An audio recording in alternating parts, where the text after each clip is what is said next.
Good afternoon, and welcome to Lift as We Climb Our Future Back Home, hosted by Busy Atkins, presenter, social entrepreneur, and founder of Selfie. And we're super excited to welcome the very own Abdul Karim Abdullah, founder of Afrochella. Busy, the floor is yours. Oh, I absolutely love that. Thank you so much, Jordan. Hello, everybody, and welcome to the Leadership Conference 2021. I'm sure you guys have been in for a treat because there's been gems that's been dropped from morning till now. And you're literally like this. I think the gems in this session, I don't even know where it's going to go, but it's going to go even further. like You're gonna Jordan cry said, tonight, Heather. like Jordan said, we are in the lift as we climb our future back home workshop right now, and we are joined by the amazing, absolutely super talented Abdul Karim Abdullah. Before you even say anything, please, your bio is hefty, so I'm going to go through it. Thank you. Abdul Karim Abdullah is the founder and chief executive officer of Culture Management Group, CMG, and Afrochella Festival. Afrochella is a festival designed to highlight and elevate thrilling and thriving talent from and within Africa. The festival exists to foster engagement, to boost tourism within Ghana and Africa at large by providing a space for the diaspora to celebrate culture, by appreciate the African music, food, art, and culture created from the natives' perspective. You have a BS in psychology, biology, and biology. You also have a master's in public health. And Afrochella has been featured in BBC, CNN, Essence, Vogue, GQ. And it's like, I'm running out of breath, like so much. Oh man, Abdul, yes, yeah.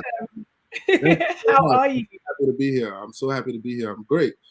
I'm doing well. We're in the thick of planning for 2021. So, it's been a lot of work, a lot of sleepless nights, but it's all worth it, honestly. Yeah, Yeah, it's yeah. absolutely important. I think this time nowadays is really important for us to connect, for us to be in tune with ourselves and literally just be really, really present in what's going on right now. And 100. you've had a beautiful career. You've created so many amazing spaces and you've traveled the world to be able to be who you are. But before we speak about Afrochella, we want a Mhm. little bit more about you, your foundation. Obviously, Yeah, I've spoken about your education and all of that, but tell us a little bit more about Abdul.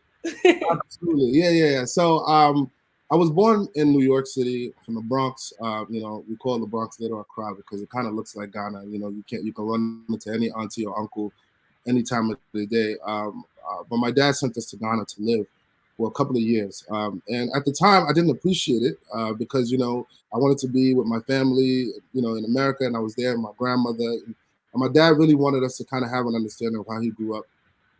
So I lived in Ghana. I went to school in Ghana for a couple of years, for about 7 years, 8 years. I left right before boarding school. All right, that was the only thing I was able to escape. I just didn't want to go through all of that boarding school stuff that they used to scare us about. And I came back to New York, and I went to high school here. I graduated from Syracuse University with my degree in psych and bio, as you mentioned. And then I went on to get my master's in public health after a few years of working in the industry. And I'm still in healthcare. I actually still work for a pharmaceutical company now.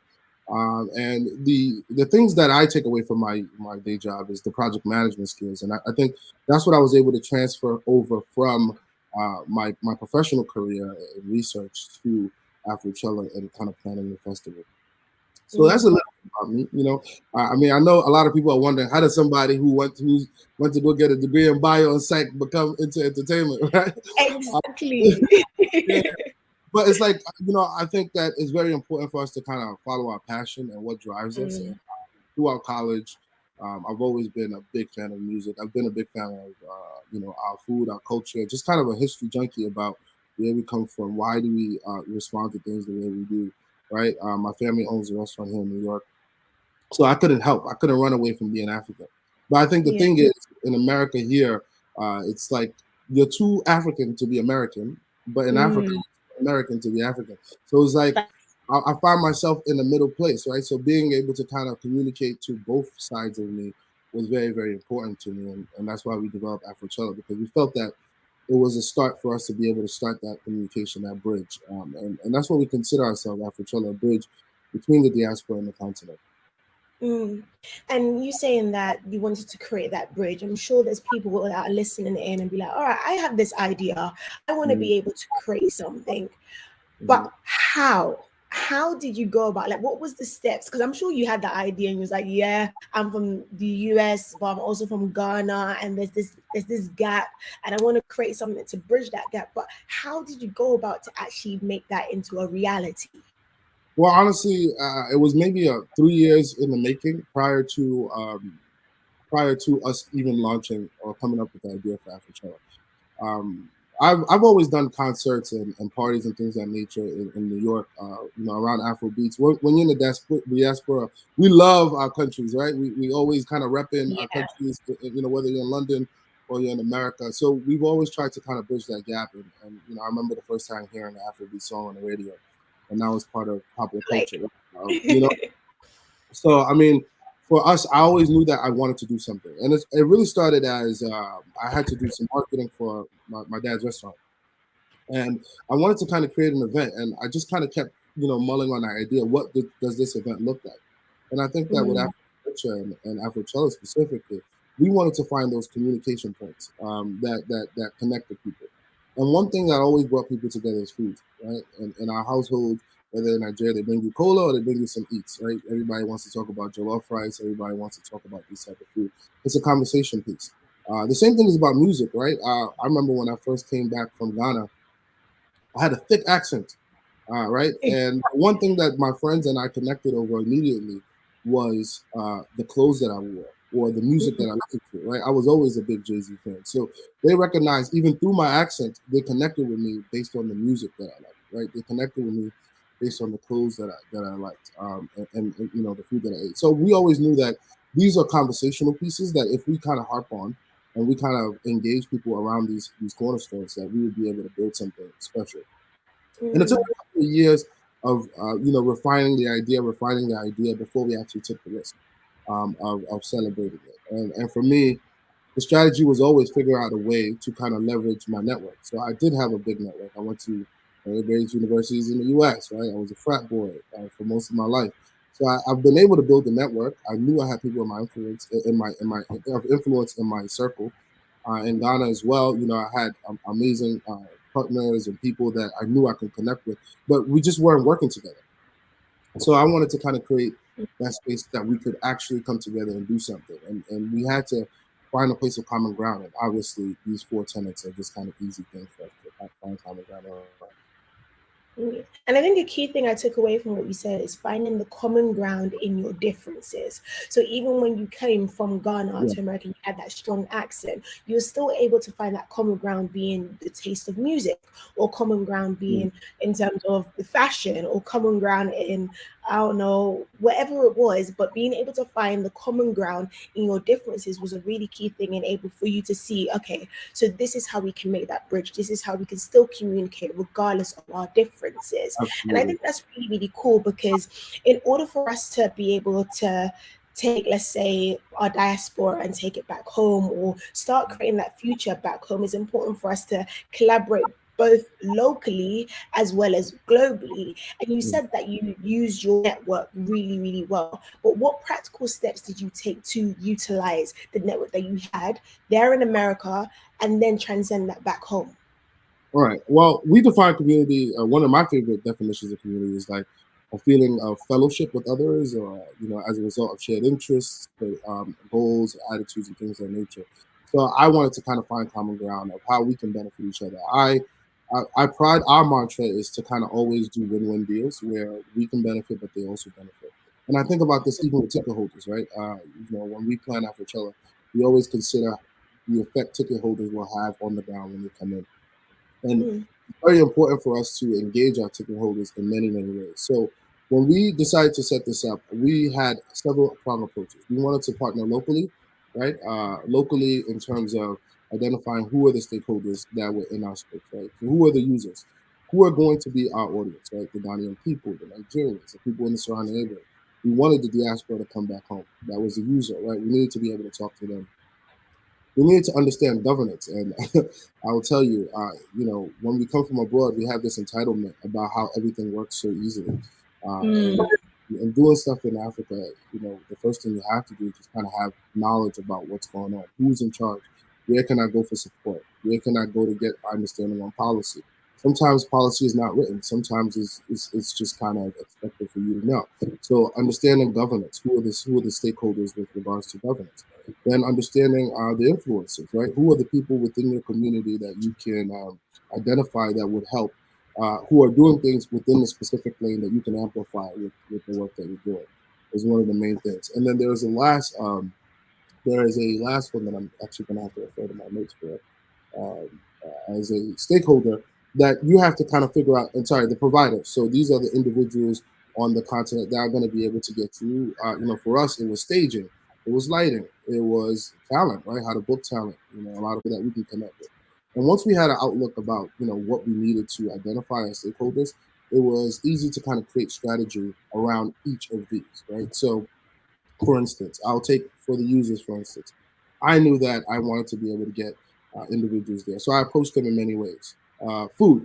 We decided to work with vendors that were very popular in the crowd, that people love to eat from, right? So now I had the support of the vendors, because the vendors had the opportunity to come to our event where we were going to have all of these celebrations. They had an opportunity to meet my audience that I had, that they didn't. And then I got a chance to kind of promote to their audience of individuals who frequent their venues. I think that was one way that we were able to do it. Another example is maybe tour companies, right? There are a lot of tour companies running through Africa, Way to Africa, Travel Noir. There are a bunch of different tour groups that are interested in getting people to the continent. And we just struck partnerships with them where they can do group sales and have opportunity to make money on tickets that they sell. So it was a win-win for us, right? They wanted something for their audience to be able to do once they reach the continent. We wanted the audience to be able to come and experience the festival that we were throwing and a message that we wanted to share. And there was a win-win there for us to be able to work together. So these are like some examples of ways that we went about doing that. And then maybe, for instance, and then let's say partnerships internationally. We have made some pretty dope partnerships internationally. One being one of my favorites is Twitter. Twitter was one of our biggest partnerships. We were the first to partner with them in Ghana, or in West Africa in general, as an actual activation. And I've always used Twitter. I've been on Twitter since 2007. Funny enough, one of my professors actually made me sign up for Twitter. I was against it at the time, but they happened to be one of my greatest partners, right? Because one of the things that happened is when we decided to go Afrochella, there was a lot of feedback, both positive and negative, online that we had to kind of navigate and use. And it was the same Twitter that allowed us to trend multiple ways. And that also added to the narrative, allowed us to be able to kind of see that. And one thing that Twitter tells us all the time in our partnership discussions is our analytics on the back end, right? So for me, and one thing I forgot to mention up front is just kind of understanding your audience, understanding who your market is to the T. I can tell you that Afrochella, a majority of Afrochella people that come to Afrochella are dog lovers. I know that because I understand the analytics. I do surveys on the ground so that I can get feedback directly from my people, right?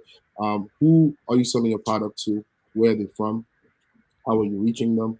Are they talking back to you, right? So for a long time, in the first 2 years of Afrochella, people were talking to us as in they were trying to find information, but we didn't have a great marketing tool at the time, right? People just loved the message, but we didn't have a great marketing, tool that was able to kind of reach out to people that wanted to talk to us, but we couldn't reach out to them. But using analytics and partners like Twitter, we were able to kind of go ahead and dig into that so that we can actually understand, well, we have a bunch of people that are talking about us in India.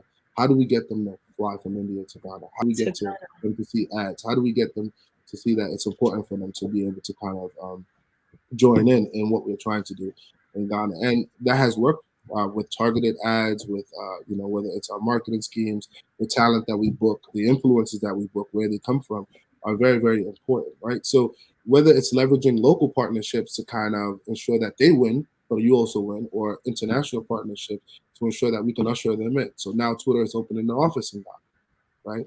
Another partnership I can talk about is AudioMac.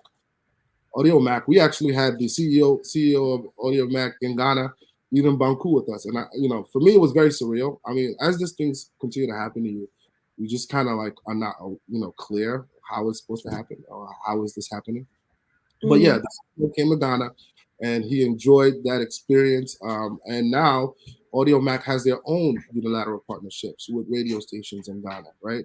Through them, we've been able to start a program called the Rising Star Challenge, which I'm pretty excited about. Every year, we get thousands of submissions of people. I want to perform. And we didn't know what to do with that content. We weren't a distribution platform. So what we did was we partnered with Audio Mac to create a challenge that allowed individuals to get their music seen and judged by individuals within the music industry, and also give them an opportunity to win either $1,000, a chance to perform at Afrochella, and studio sessions. So this allows us to kind of cultivate new talent, right? You know, we're cultivating new talent, and this opportunity gives people on the ground who want this opportunity to shine an opportunity to shine at our festival, right? So now we are engaging those thriving millennials where they at in Ghana, Nigeria, wherever they're coming from, who want to be seen. We're giving them opportunity to be seen. We're giving them opportunity to kind of indulge in their passion, which is through recording, right? And then we're using our partners and leveraging our partners to ensure that people are actually noticing this new talent coming from Uganda, this new talent coming from South Africa, this new talent coming from Ghana, right? And that's how we kind of keep the ecosystem continuing to go.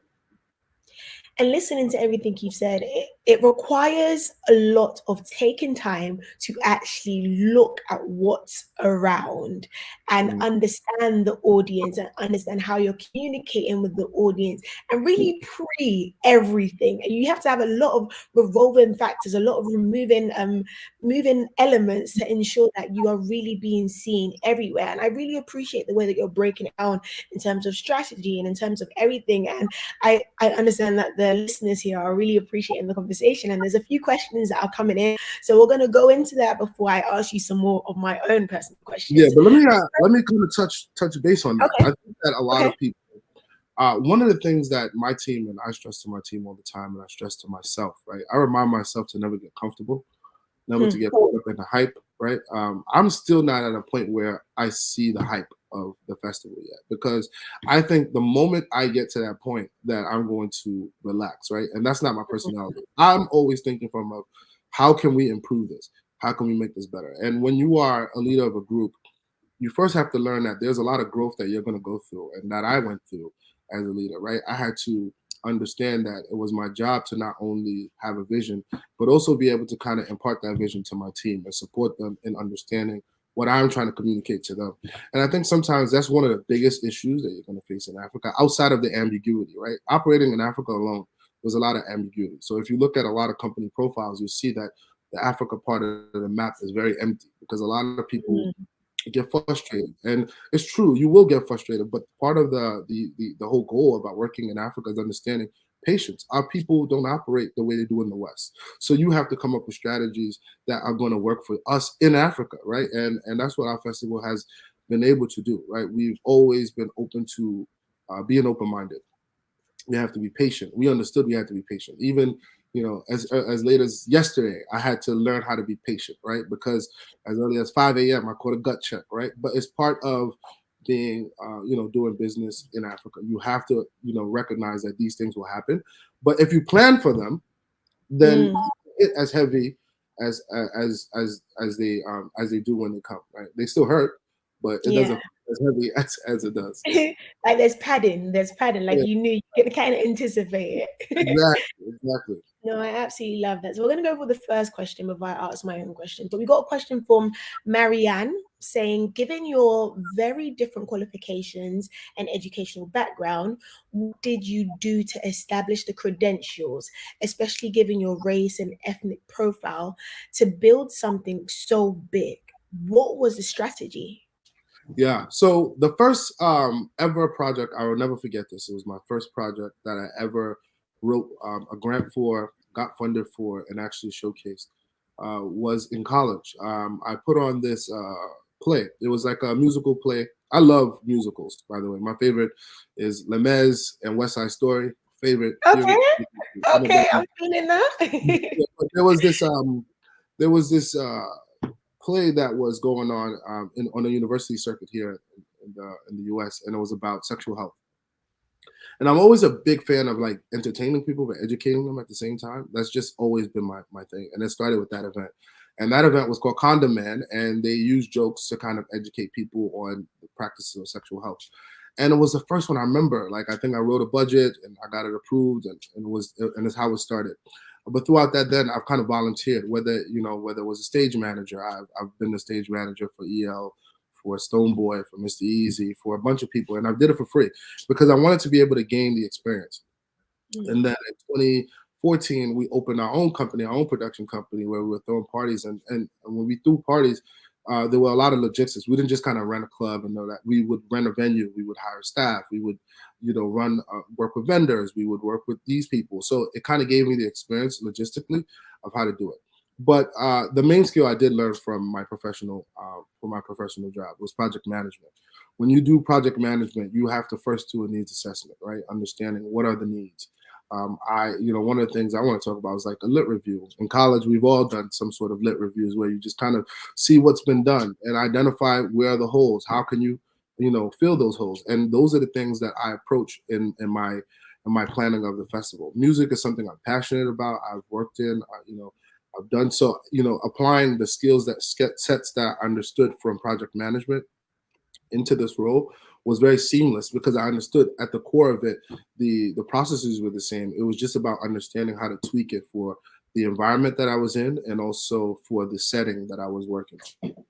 And I feel like that's really important, the fact that you were able to adapt to the environment that you was working with and the scene that you're setting on. But we have this question from Juhi Gori or Gore. I'm sorry for the mispronunciation. It says, really appreciating this discussion, finding the common ground and learning to communicate and collaborate whilst appreciating the differences. Is this a skill that we learn or a style of communication? What do you think, Abdul? I think it's both. A good friend of mine, who I think she's probably on the call, told me, about the prisoner's dilemma, right? I think that the prisoner's dilemma is this idea that, you have two prisoners, right? If they both be quiet, they both have less time. But if one decides to tell on the other, one will go to jail for a very long time. And if one decides to tell the other, if they both tell on each other, they'll both go to jail for a very long time. So identifying that cooperating, right? Identifying ways for them to work together, it would allow them to be able to kind of feel the brunt of the force a lot less than if they just decided not to work together, right? That's the idea, the concept. And I always felt like we are in the same boat. Ideally, we all want to be able to kind of experience ourselves, whether it's the musicians, they want to be able to blow up. They want to be able to get to a certain place. Whether it's the creative, they want to be able to show their creativity to the world. And with us, we had a message that we wanted to share. We wanted to be able to tell people in the diaspora, look, you're not that much different from people back home. And the people back home, to tell them, like, look, you're not that much different from people in the diaspora. You just have different experiences. What are those experiential differences that we can communicate right now so that we can understand that we are for each other, right? We need, as strong as you are is as strong as I am. So that understanding keeps me in a space where I understand that it's better for us to kind of work together than to work separately. And that's a skill that you have to be able to get to and understand it, right? So that it's there whether or not a deal that you're working on doesn't go that way, whether or not the individual that you're working with doesn't quite understand the level of maturity that you're at, right? So you have to be able to press through that regardless, not allow any circumstances or anybody to change that. And I think that that's when it becomes a communication style for you as well, because it has to remain stagnant. Yeah, I guess it is a little bit of both. And I know you said a little bit earlier about preparing or being able to kind of assess what's going on, like see the market and how it's going to move forward or how it's just going to develop. And right now, we're in a stage where all eyes are on Africa. Like everybody's trying to get in touch with their roots. Everybody's listening to Afro beats, Afro pop, Afro swing, Afro whatever. Everyone wants to go back and travel and find their native name. Could you have imagined that happening, and how has that how do you think that's affected or will affect Afrochella moving forward? Yeah, I always knew it would happen. It was just a matter of timing, right? It was just a matter of timing. And maybe our festival Year of Return accelerated that, right? It kind of put that, but throughout the past, if you take a look, there's always been like festivals similar to ours, like Festec in Nigeria. There was conferences in Senegal that brought people from the diaspora back home.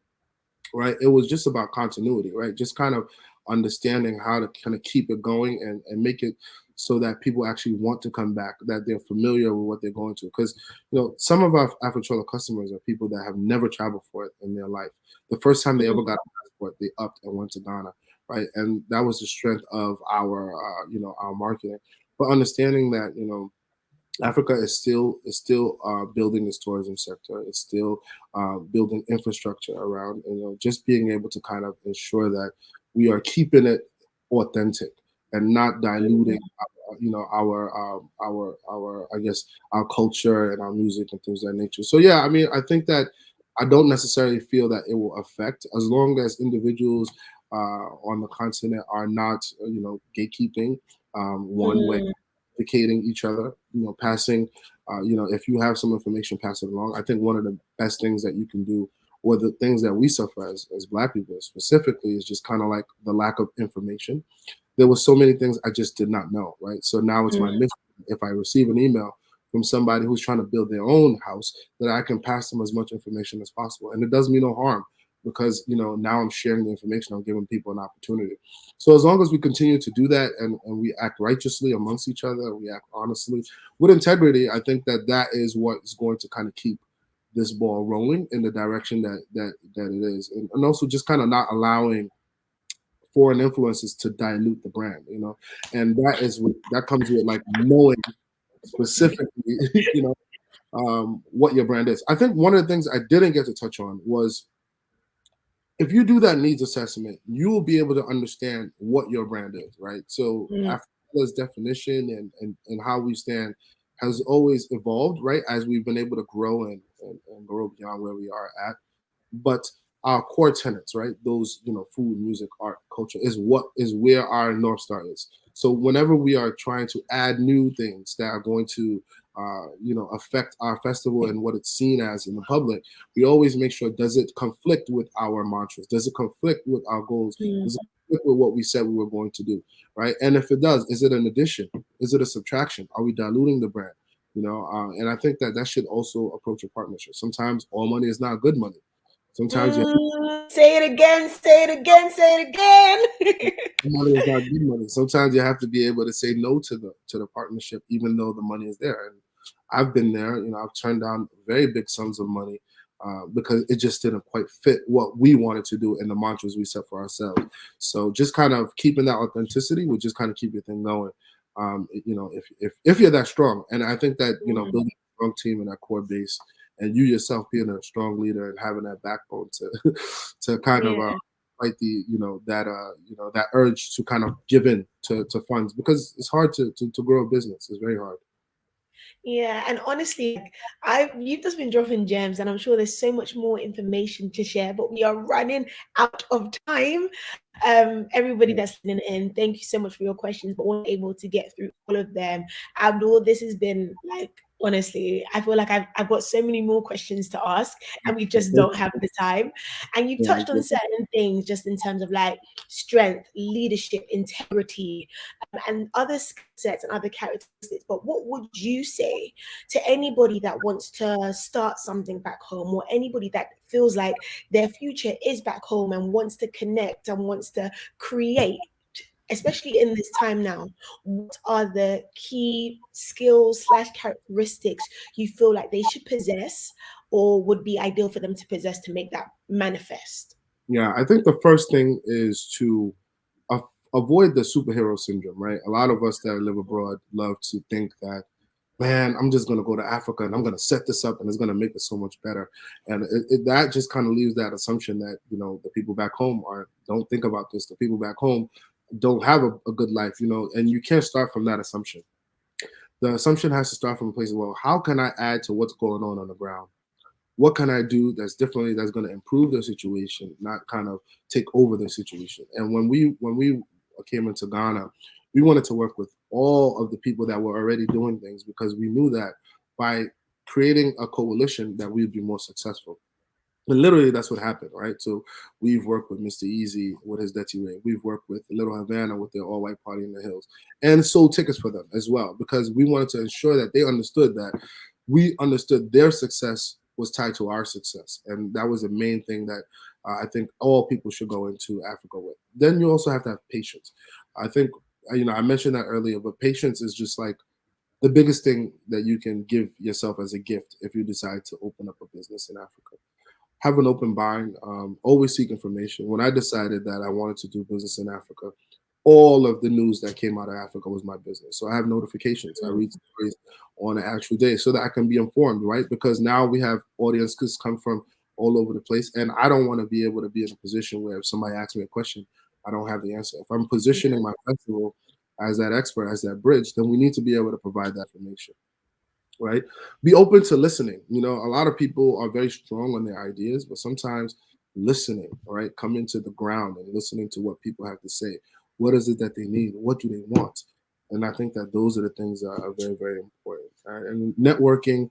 I mean, I can't begin to tell you how networking has helped me. I mean, I'm on this call because of a great friend of mine, Tiara, right?